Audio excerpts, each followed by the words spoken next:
we start a new topic, India and a developing economy.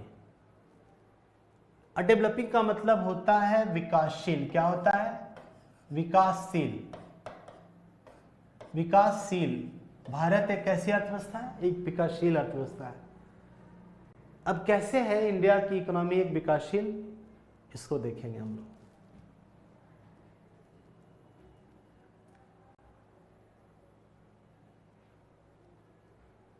बहुत पहले से for long defined as under developed country. Under developed country क्या होता है, जिसका कि हम किसी वीडियो में हम लोग जिक्र किए भी थे, तो उसको आप लोग देख लेना. फिर इसमें भी बात कर रहे हैं हम लोग.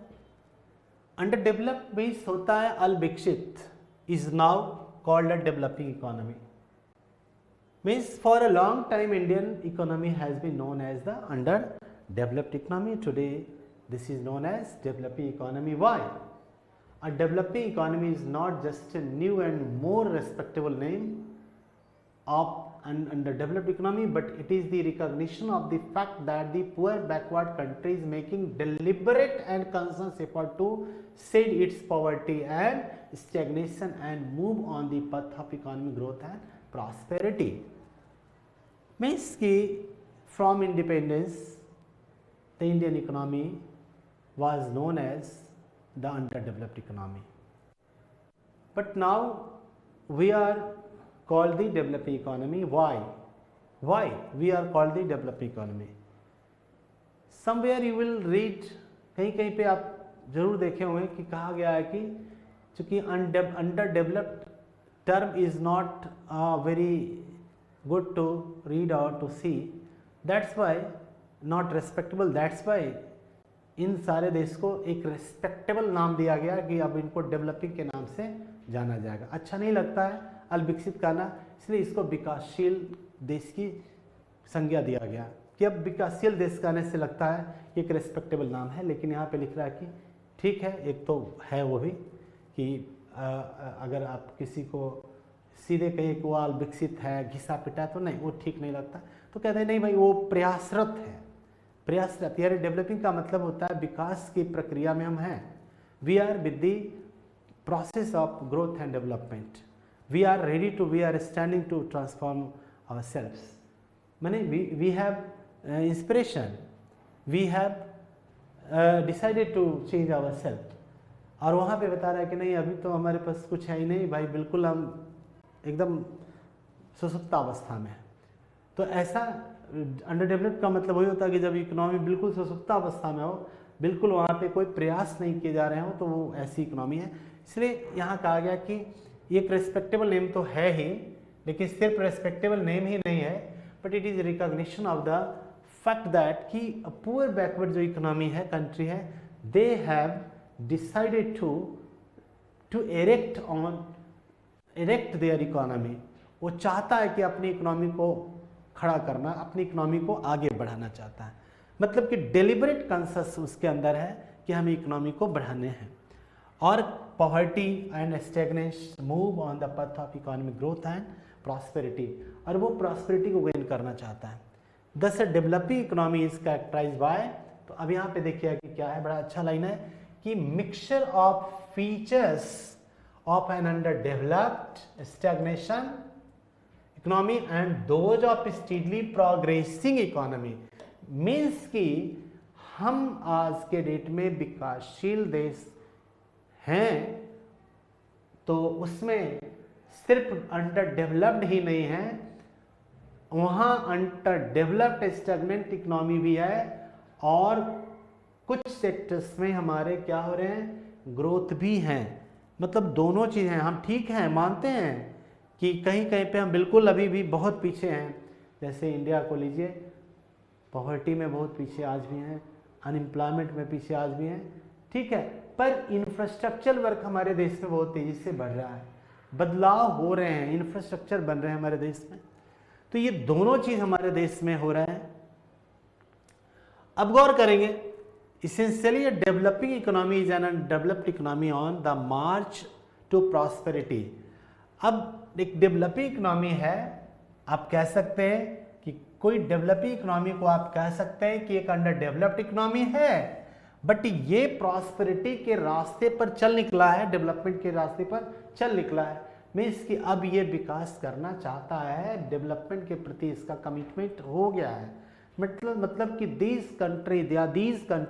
Poor countries are on the way of growth and development, they have committed, उसने टू ग्रोथ एंड डेवलपमेंट, अपने विकास के प्रति वो क्या हुआ है, डेवलपमेंट कमिटमेंट कर लिया है। It is an economy which has shed off some of the burden of its backwardness, कुछ तो अपनी पिछड़ेपन को कम किया, is making perceptible progress in the, यानी अब आप you can say that this country is very serious to transform its shape, its economy को वो बदलने के लिए क्या है, ये क्या है, शपथ ले लिया है। मतलब ये देश अपने बदलाव को चाहता है, उसके लिए प्रयासरत है, ऐसा नहीं है कि अब सोया हुआ देश है। इस तरह का परसेप्शन अगर आपको आ रहा है तो यह इकोनॉमी को हम एक डेवलपिंग इकोनॉमी के रूप में मानते हैं सोशियो इकोनॉमिक स्फीयर में।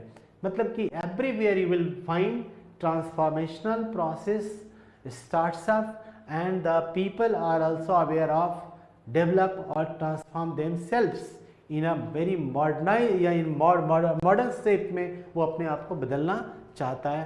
दस developing economy is one which has many sections that are making rapid progress.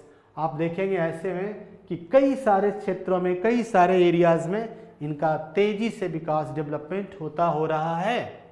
Still stepped in stagnation and backwardness. Clear है? मतलब कि ये बात सही है कि अभी भी वो क्षेत्र स्टैग्नेट है, वो क्षेत्र बैकवर्डनेस में है। मतलब we can say this is reality that the economy is still backward or still stagnation, but we are trying to mobilize the economy and we are trying to transform the economy. We have taken initiatives, we are curious, we are standing to do much more to break the stagnation. This very effect is called the developing or emerging approach of the particular thing, person or economy. That is why this very trend is called developing and developing economy. India is a developing economy. Bharat एक developing economy है. It has features. इसके कई सारे features of underdeveloped economy, but it is still is also pursuing its development goals with intensity and vigor. आज हम फिर से ये दिमाग में रखना है कि आज भी अगर कहो तो इंडिया एक अंडर डेवलप्ड कंट्री है, लेकिन ये थियोरेटिकली एक डेवलपिंग कंट्री है।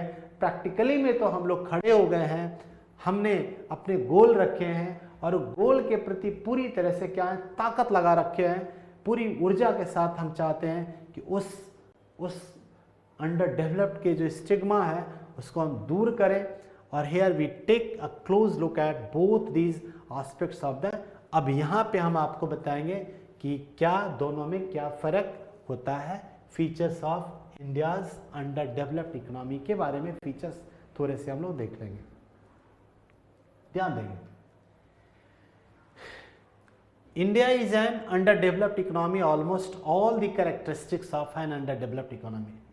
आप जितना भी देखिए, हम आपको ये नहीं कह रहे हैं कि भारत बिल्कुल एक विकासशील देश ही पूरी तरह से। पहले एक अंडर डेवलप्ड इकोनॉमी के फीचर्स को समझिए। भारत की इकोनॉमी को आप एक अंडर डेवलप्ड के रूप में भी आप देख सकते हैं, ध्यान देंगे। अब है कि यहाँ लो पर कैपिटा इनकम मिलेगा आपको, नो डाउट, बहुत कम पर कैपिटा इनकम है भारत में।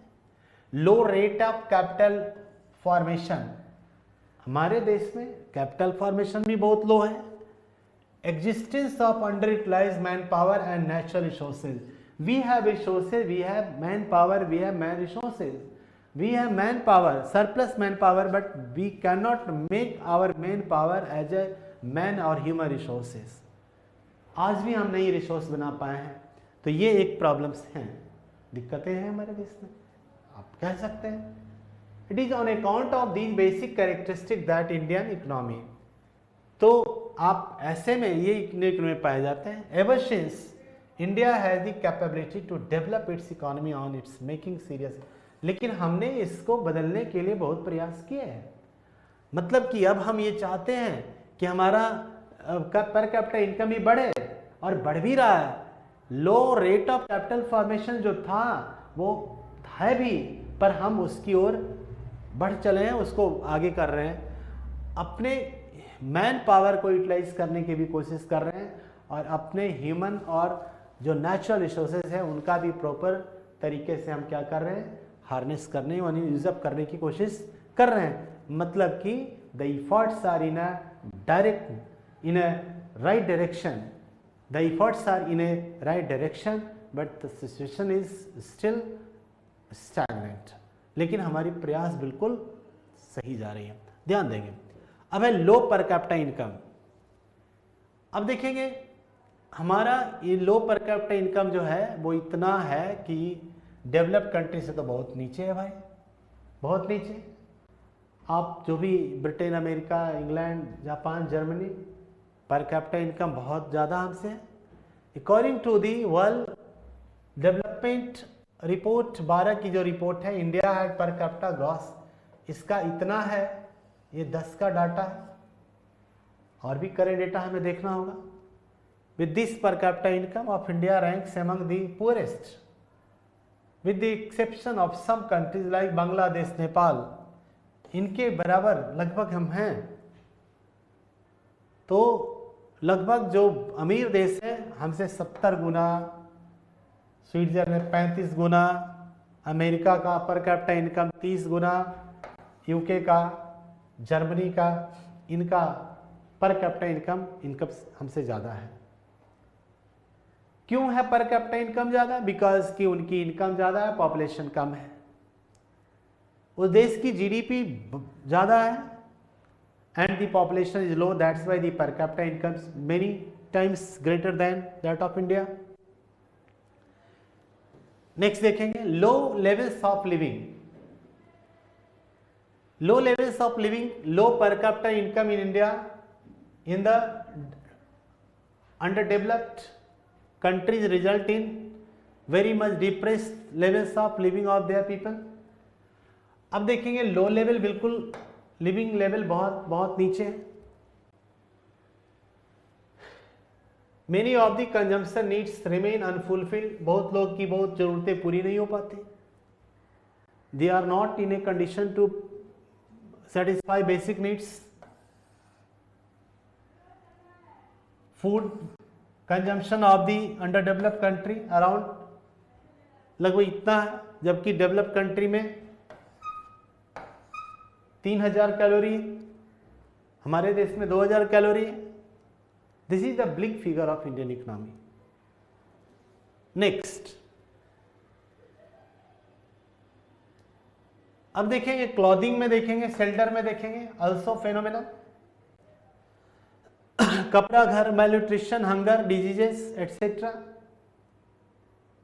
हमारे देश में ज्यादा है। क्वालिटी ऑफ लाइफ नहीं है। क्वालिटी ऑफ लाइफ का मतलब कि एक हेल्थ क्वालिटी ऑफ लाइफ हम नहीं जी रहे हैं, और जो expected to life, life expectancy is quite low. हमारी जो लाइफ एक्सपेक्टेंसी बहुत नीचे है डेवलप कंट्री से। लाइफ एक्सपेक्टेंसी का मतलब, लेकिन फिर भी हमारे देश में लाइफ एक्सपेक्टेंसी अब बढ़ रही है, माना कि बहुत नीचे है फिर भी, लेकिन हम डिजायर डायरेक्शन में, हमारे यहाँ इंप्रूवमेंट हो रहा है, यानी improvement is in desire direction. ऐसा नहीं कह सकते कि इंप्रूवमेंट बिल्कुल नहीं, बिल्कुल अब तो कुछ है नहीं। हाँ, माना कि ठीक है, problems are very large but our efforts are, commitment is very strong. We are strongly committed to change the economic life of my people of India। हम उसके लिए तैयार हैं, हम बदलना चाह रहे हैं, हम बेहतर जिंदगी के लिए काम कर रहे हैं। थर्ड है टेक्नोलॉजिकल डेवलपमेंट, बैकवर्डनेस। तकनीक में भी हम पीछे हैं, this should be realised. Economics में इसे रियलाइज किया जाए तो प्रोडक्शन जो इम्प्लॉयड है, most of the sectors under developed economics are of, तो वहाँ पे देखेंगे अंडर डेवलप इकोनॉमी की अभी भी आउटडेटेड मशीनरी रहता है वहाँ पे, technology is also outdated. In India agriculture is largely carried to with the techniques which are centuries old. Our technology we employ in agriculture sector is very low. मतलब कि 100 or 200 years ago the technology was adopted, the same technology we are adopting in our agriculture sector. There was no changes in the equipments and technology, particularly in agriculture sector. आज भी हम देखेंगे next, most of the industries still employ techniques which have long been discarded in the West. Means in United State of America, Japan, Germany already discarded this technology, but we are implying, we are using, we are this technology are with in the Indian industries. That's why the industrial development is very poor, is not profitable, is not very fertile. So these are the basic problems. The transport sector still needs much of the improvement. वहाँ भी जरूरत है. Consumption of commercial energy. अब energy में देखें coal, electricity, petroleum, gas etcetera used in industrial and commercial activity is taken to be a good index of technological advancement of an economy. अब इनकी क्या जरूरतें हैं, कोल की क्या जरूरत है, इनकी क्या जरूरत है. Next, taken to be the good index, कितना हम ले रहे हैं टेक्नोलॉजिकल इन्वेस्टमेंट के लिए. एनर्जी कंजम्पशन पर कैपिटा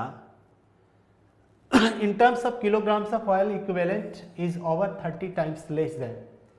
तो आज इस महीने में भी हम बहुत पीछे हैं. इट मीन्स कि वी आर नॉट यूजिंग या we were not using coal, electricity, petroleum, gas in a optimum level. That is why कि तो कनाडा, यूएसए, यूएई, इन सब देशों से लगभग 30 टाइम्स हम कम हैं. तो नो डाउट हमारी प्रोडक्टिविटी भी उतना ही कम रहेगा. फोर्थ है low productivity.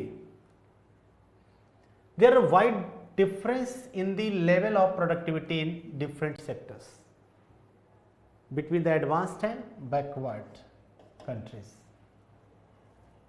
The average productivity of Indian agriculture is about 1/4 of the productivity. अब देखिए कह रहा है क्या, एवरेज जो प्रोडक्टिविटी हमारा खेती बाड़ी में है, एग्रीकल्चर सेक्टर में, वो लगभग 1/4 के बराबर है अमेरिका से. मतलब बहुत हमारी प्रोडक्टिविटी कम है. We can increase productivity. कैसे करेंगे? By employing modern technology, modern seeds, modern, और by setting up proper infrastructure. अब आप अगर हम चाहें, अगर अपने लैंड को मैक्सिमम लैंड जो भी है उस पर खेती करा लें, उस पर टॉप क्लास का बीज, high HYV high yielding variety का सीड्स लाएं, फर्टिलाइजर्स लाएं, और ख़ास करके उसको इम्प्रूव करने के लिए फिर बैंकिंग फैसिलिटी, फाइनेंस की सुविधा भी करें. तो ऐसे में we can increase the agricultural productivity, बढ़ा सकते हैं. हालांकि ये प्रयास भी हमारे किए जा रहे हैं, लेकिन फिर भी हम कनाडा वगैरह से बहुत पीछे हैं. ये प्रोडक्टिविटी एडवांस और बैकवर्ड में है और आल्सो सिग्निफिकेंट, ये भी जरूरी है.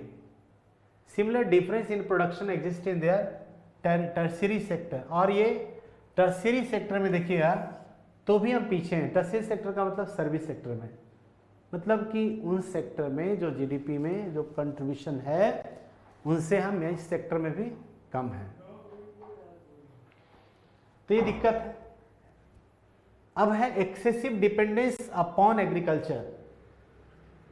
अब एग्रीकल्चर में बहुत ज़्यादा dependency you will find in India. Indian economy agriculture sector पे डिपेंडेंसी ज़्यादा है. One of the important features of the under developed countries of the world is there excessive. अब आप देखें कि हमारे देश में ज़्यादातर लोग कहाँ हैं, एग्रीकल्चर सेक्टर पे हैं, and other primary industries like forestry, plantation पर हैं. तो अभी भी एक इंडिया एक एग्रो बेस्ड इकोनॉमी है, मतलब कि मैक्सिमम लोग कहाँ हैं, एग्रीकल्चर सेक्टर पे डिपेंड कर रहे हैं। ये भी एक दिक्कत है। Over half 52% one of the working force directly engaged in agriculture. Agriculture में 52%, नॉट ओनली इन इंडिया, न सिर्फ भारत में। Other under developed country of Asia, Africa, eastern Europe and Latin America, the proportion of working force engaged in agriculture and other primary industries vary between 2/3 and 3/4। लेकिन in America में, यानी दुनिया के किसी भी देश, लगभग जो डेवलपिंग कंट्री है, जो डेवलप कंट्री है, वहाँ पे मतलब दे रहा है कि कितने लोग लगभग हैं, तो लगभग है वहाँ पे दिया हुआ है कि 2/3 और 3/4 पॉपुलेशन जो है ना, वो लगभग, और 52% से भी ज़्यादा पॉपुलेशन कहाँ इंडिया में है, वो इन सेक्टर में लगा हुआ है।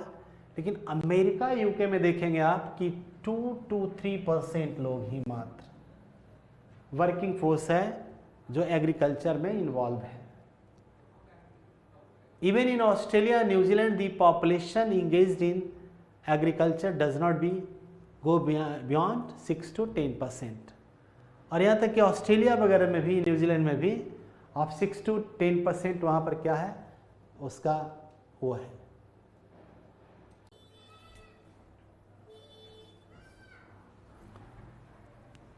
अब देखेंगे the private sector plan the outlay and investment in this sector involve direct governmental. तो जो प्राइवेट सेक्टर का जो इसमें खर्च होता है वो डायरेक्ट होता है इन इकोनॉमिक डेवलपमेंट में। The government has to mobilize financial resources to meet the envisaged public sector outlay। गौर करेंगे, such mobilization of resources is through taxation। तो कैसे होगा, टैक्स के थ्रू होता है। पैसा कहाँ से आएगा सरकार को, टैक्स के थ्रू आएगा। सरप्लस ऑफ पब्लिक इंटरप्राइजेस, जो पब्लिक सरकारी जो डिपार्टमेंट होता है, कंपनी होता है, उनका जो फायदा हुआ वो आया। कलेक्शन ऑफ वॉलंटरी सेविंग्स, जो वॉलंटरी सेविंग्स होता है, मार्केट लोन्स होता है, एक्सटर्नल असले बाहर से लोन लेते हैं और डेफिसिट फाइनेंसिंग करके लेते हैं। इन सब से जो पैसा आता है सरकार क्या करती है, निवेश करती है। This is called direct investment. ये डायरेक्ट इन्वेस्टमेंट प्लान है। These resources are then utilised for the purpose of for which the plan has allocated them such as agriculture industry. इसको एग्रीकल्चर इंडस्ट्री वगैरह वगैरह में सरकार जो डायरेक्ट लगाती है उसको कहते हैं क्या, तो कहते हैं उसको डायरेक्ट इन्वेस्टमेंट कहते हैं। Beginning with modest amount of public sector, मतलब हमने पहले ही बताया कि सरकार ने योजना आयोग में कितना 1960 करोड़ रुपया खर्च किया इन दी फर्स्ट प्लान 51 से 56 में। The amount reach the staggering figure, ये पहुंच गया लगभग 11वीं योजना में कितना, लगभग पहुंच गया 36,76,000 करोड़ 11वीं योजना में खर्च किया गया। कितना का इन्वेस्टमेंट होगा। 12वीं योजना में बढ़ के और भी ज़्यादा हो गया, लगभग 76 लाख हो गया। और 5 ईयर पीरियड में 17 में the union government and it's annual budget makes provision for outlay. लेकिन ये खर्चा कहाँ से, एनुअल बजट से, हर साल गवर्नमेंट जो बजट बनाती है उससे किया जाता है और वो राज्यों को भी दिया जाता है। इससे स्टेट फॉर डेवलपमेंट स्कीम्स चलते हैं that are sponsored by the centre, राज्य भी चलाता है। In India's mixed economy, the private sector too has the important role to play the country's economic progress। तो मिक्स्ड इकोनॉमी में देखेंगे कि स्टेट भी, प्राइवेट सेक्टर भी एक रोल अदा करता है। चूँकि हमने पहले भी बताया कि mixed economy means the coexistence of public sector and private sector, both the sectors works together। The government fixes the tentative outlay envisaged in the private sector in each plan and the target in it's expected to achieve। उनके लिए भी है। The financial and physical target in the private sector plan are then sought to be achieved by active help, participation and direction of the government in the form of various facilities, concession, subsidies etcetera उनको मिलता है। Provided by it, taxation policies are tune to promoting, taxation policy जो है वो tune to promote किया जाता है saving, whereas congenial economic climate is built up to promote investment in the private sector. Subsidies भी है, tax concession भी है, ये सब भी दिया जाता है हाई प्रायोरिटी इंडस्ट्री के लिए। मतलब कि जो इंडस्ट्री हाई प्रायोरिटी में आते हैं उन सबको इसमें बहुत सारी छूट, बहुत सारा डिस्काउंट दिया जाता है। नेक्स्ट देखेंगे, a sound infrastructure base is created by the government for growth of the private industry. अब देखेंगे, रैपिड इकोनॉमिक डेवलपमेंट रिक्वायर्स, तो मान लो कि अगर हमें बहुत तेज गति से डेवलपमेंट चाहिए, अगर फास्ट डेवलपमेंट चाहिए होगा, तो a pool of highly efficient and trained manpower to take charge of various economic activity. कैसे लोग बनाएंगे? एक पूरी ग्रुप होगी, किसका? हाईली इफिशिएंट एंड ट्रेन्ड लोगों का। If our human resources are trained, they are highly educated, they are efficient, highly efficient, so they will make very rapid growth, they will ensure rapid growth. The country requires skilled workers, हमें ऐसे लोग को चाहिए, trained persons को चाहिए, qualified engineers चाहिए and technicians चाहिए, efficient manager चाहिए। किसके लिए? प्राइवेट सेक्टर के लिए भी और पब्लिक सेक्टर के लिए भी, दोनों के लिए चाहिए। The government of India has set up a chain of industrial training institutes. Bharat सरकार ने कई सारे ट्रेनिंग इंस्टीट्यूट खोल रखे हैं, इंजीनियरिंग कॉलेज खोले हैं, इंस्टीट्यूट्स भी हैं, टेक्नोलॉजी मैनेजमेंट के लिए भी है, कि जहाँ पर कि स्किल्ड पर्सन्स को, स्किल्ड वर्कर्स को, स्किल्ड ह्यूमन रिसोर्सेज को तैयार किया जाए, क्वालिटी का ह्यूमन रिसोर्स इकोनॉमी को मिले, प्रोडक्टिव यूनिट्स को प्रोवाइड किया जाए, तो ताकि high level man power is made available to the economy for its efficient working and smooth progress, और हमारा प्रोग्रेस भी स्मूथ हो। The man power has not only to be fully trained, उन्हें सिर्फ ट्रेनिंग ही नहीं दिया जाए, पूरी तरह से ट्रेनिंग ही नहीं, but also physically fit and healthy, और उन्हें फिजिकली फिट भी रखा जाए, हेल्दी भी रखा जाए। फॉर दिस गवर्नमेंट प्रोवाइड्स, और इसके लिए सरकार क्या करती है? कई सारे हेल्थ फैसिलिटी भी दिया है इन दी फॉर्म ऑफ, क्या है? फ्री मेडिकल एंड हॉस्पिटल्स, वहाँ पे कि आप काम भी करो कभी भी, और बीच बीच में ऐसे लोगों का मेडिकल उपचार, मतलब कि टेस्टिंग भी होता है, ताकि लोग एक strong, physically strong, mentally strong human resource develop हो, so that they will contribute to the Indian economy and make India is a very sound economy को तैयार करे। तो डिस्पेंसरीज भी हैं, प्राइमरी हेल्थ केयर सेंटर्स भी हैं। All this, the expenditure on health and education to create a strong skill. अब मान लो कि अगर हमारे जो पॉपुलेशन अगर एजुकेटेड है तो हेल्दी है, तो ऐसे में स्किल्ड भी हमारा अच्छा होगा। Healthy and efficient work force is regarded as development expenditure of the government. Expenditure on research, whether agricultural, चाहे वो कृषि में हो, इंडस्ट्रियल रिसर्च हो, मेडिकल और साइंटिफिक रिसर्च हो, ये सारे क्या हो रहे हैं? देश की इकोनॉमी को आगे बढ़ाएगा।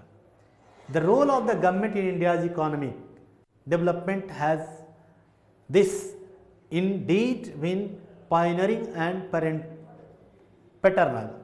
अब कह रहा है कि जो सरकार की जो रोल है इकोनॉमिक डेवलपमेंट में, वो तो बिल्कुल बेहतर है, इंपॉर्टेंट रोल है, पैटर्नल रोल है, मैंने उसके बिना तो कुछ हो ही नहीं सकता। तो आप सरकार के रोल को आप इग्नोर नहीं कर सकते हैं, उसी के ऊपर में सब कुछ है। हाँ जरूर उसको सपोर्ट करेगा private sector. It has not only directly participated in the economy to ensure its faster growth but has helped guided the private sector to become an effective agent of development. तो उनको भी करना है. with the recent changes in government's economy policy which incorporate a far greater degree of liberalization, privatization and competition, the private sector is being given a greater responsibility. लेकिन आज जब India 91 की policy हमारे देश में अडॉप्ट किया गया, 91 की पॉलिसी का मतलब होता है कि जब हमने लिबरल इकोनॉमी को अडॉप्ट किया 91 में पॉलिसी को, ऐसे में प्राइवेट सेक्टर का जो रोल है वो बढ़ गया है, उनकी रिस्पॉन्सिबिलिटी अधिक है. But the government would not shirk from the. लेकिन प्राइवेट सेक्टर की इकोनॉमी में रोल तो बढ़ गया है लेकिन सरकार देह नहीं चुराएगा उससे. ऐसा नहीं सरकार कहे कि नहीं अब तो सब तो प्राइवेट ही करेगा, मेरी तो कोई भूमिका नहीं है, तो ऐसा गलत है. सरकारी सेक्टर की भी भूमिका एक बहुत ज़रूरी है, वो उससे हट नहीं सकता है. क्लियर है ना. Even now the government has taken upon itself the vital role of providing the developing economic social. अब जैसे economic and social infrastructure services में आज भी सरकार का की जो रोल है वो भी इम्पॉर्टेंट है. Private sector will not be able to contribute the services, the private will be not be able to contribute its maximum potential to the development process. सरकार को भी देना है. Hence while private sector has now been asked to assume greater role in directly productive activity में आप लगाइए. The government would act as the guide and facilitator of the development. मतलब कि ओवरऑल जो सरकार की जो भूमिका है वो एक गाइड के रूप में रहेगा, एक मास्टर के रूप में रहेगा.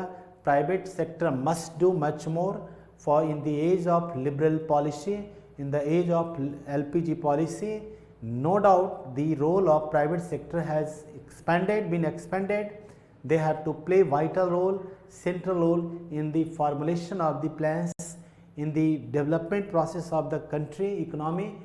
But the role of government cannot be ignored because government is the parental, it is the paternal organ to run the state or to run the developmental process of the country. It will guide, it is the mentor of the private sector and the whole sector. That's all. Thank you.